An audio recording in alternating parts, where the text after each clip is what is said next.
ఇది మనం ఆలోచన చేద్దాం. ఈ లోకంలో జీవిస్తున్నటువంటి మనము, క్రీస్తును కలిగి ఉన్నటువంటి మనము, క్రీస్తును నమ్మినటువంటి మనము, రక్షణలో జీవించాలనుకున్నటువంటి మనము ఎలాంటి స్వభావాన్ని కలిగి జీవిస్తున్నాము? ప్రభు కొరకు ఎలాంటి స్వభావాన్ని కలిగిన వారముగా ఉన్నాము?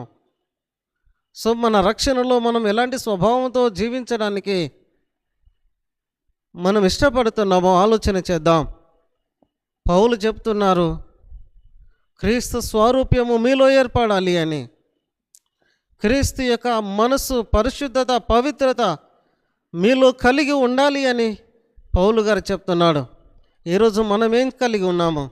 ఈ లోక సంబంధమైన ఆశలైనా, ఈ లోక సంబంధమైన ఆరాటాలా, ఈ లోక సంబంధమైన శరీర నేత్రాశ, జీవపు డంబాలనేటువంటి ఆశలను కలిగి జీవిస్తున్నామా? లేక యేసులాగా మనం మారుతూ ఈ లోక సంబంధమైన వాటిని అన్నిటినీ వదిలిపెడుతూ క్రీస్తు స్వరూప్యంలోనికి వెళ్తున్నామా? ఆలోచన చేద్దాం.